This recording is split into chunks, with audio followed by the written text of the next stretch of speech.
Now joined by Alouette center Bryan Chiu. And Bryan, let's go over the home and home with the Argos. Obviously, it didn't go the way you wanted. Where did things go wrong from your perspective? Anytime our defense holds the team to 16 points and we're not able to score any touchdowns offensively, that's a tough pill to swallow. In front of our home crowd and only putting up 7 points, it's very disheartening. So, Bryan, in the history of this franchise, going back even to the time in Baltimore, this is only the second time that you guys won't finish in the top two in the division. Has panic set in there at all with that knowledge? No, I don't think we're panicking. It's definitely unfamiliar territory for us. But I think this is kind of a positive thing in a way where we can continue to fight and hopefully, finish the season off 9-9 and go into the playoffs with some momentum. In the past, we've actually clinched first place early on in the season and been able to kind of cruise and lose that momentum.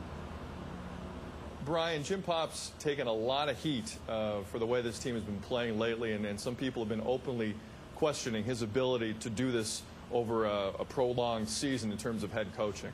How has Jim's performance been from your seat?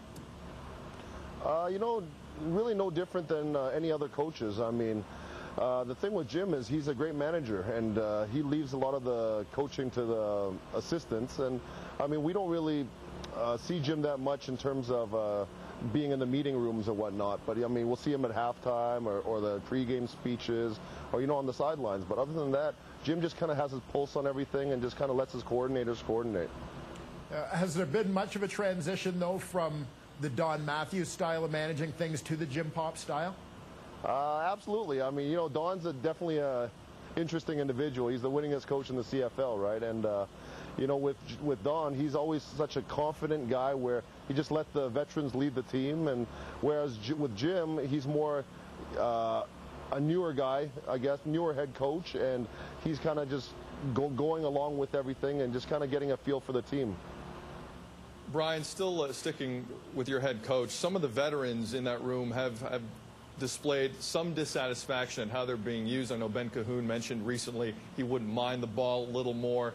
There seems from the outside looking in to be a little unsettled feeling in that dressing room. Explain to us, what is the mood in the room right now? Anytime you're 7-9, for the Montreal Alouettes, it's a gray mood. The guys aren't happy, and I don't blame them. With losing, there's a lot of things that come out where, when you win, these things just seem to just disappear. So we just have to start winning, bottom line. And as veterans, we have to lead, and the younger guys will follow. We have to remember that we have a young group of guys on this team, and they look up to the older guys. Now, you mentioned that getting the young guys to follow the veteran guys. Is that something that you feel has been a little bit slow to come? It seems like there's been some talk out of Montreal this year about a little bit of tension between the older and younger groups on the team.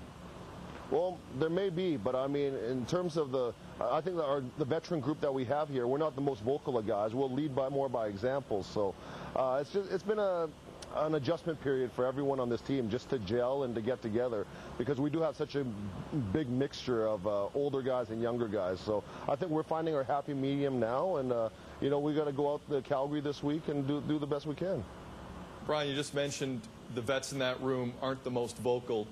Some would argue now is probably the time for you guys to get a little more vocal than you have been. Do you agree with that? Yes and no. I mean, we can't make people something that they're not, because that'd be fake. What we have to do is just be ourselves and basically just go out and do what we're supposed to do. Be professionals, give it everything we got, show the younger guys how we study film and how we try to get that extra edge one way or the other, and hopefully they follow. Bryan, knowing what it's like to go into Montreal and play as a visiting player there, you guys are now going to finish in third place, potentially in the East Division. You're not going to have home field advantage in the playoffs. Are you concerned at all about that going on the road? Oh, absolutely. Anytime going into the playoffs, you want the easiest way to the cup, and that's by hosting the Eastern Final in Montreal. But, that's not going to happen now. We can't worry about it.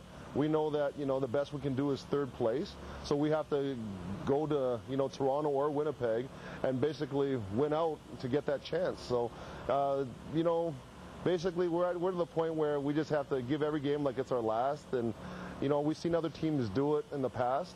Teams with losing records have gone on to win the Grey Cup. So who's to say we can't? Legitimate point. Bryan, let's go back to Saturday specifically. And there was a moment I found very curious when Arlen Bruce III scored his touchdown, went to midfield, essentially mocking your team. How did you guys take that?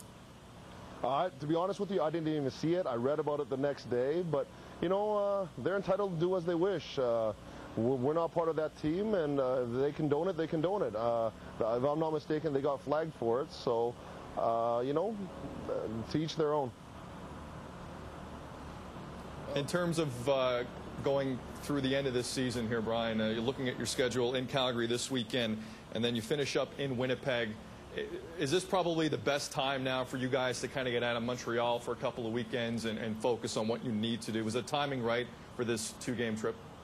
I think so. You know, for some guys may argue that it'd be great to be playing at home, but for me personally, I think it's great for the team and the team bonding, the chemistry, just to kind of get on the road and just be with each other, be as a team, and, you know, just come together outside of football as much as it is in football, and, you know, pull together 2 big wins and basically have a fresh start come playoff time. Well, the time for that fresh start is now, Bryan, and hopefully you guys can get it done. We appreciate the time, and best of luck through the rest of the season. Thanks for this. Thank you very much, guys.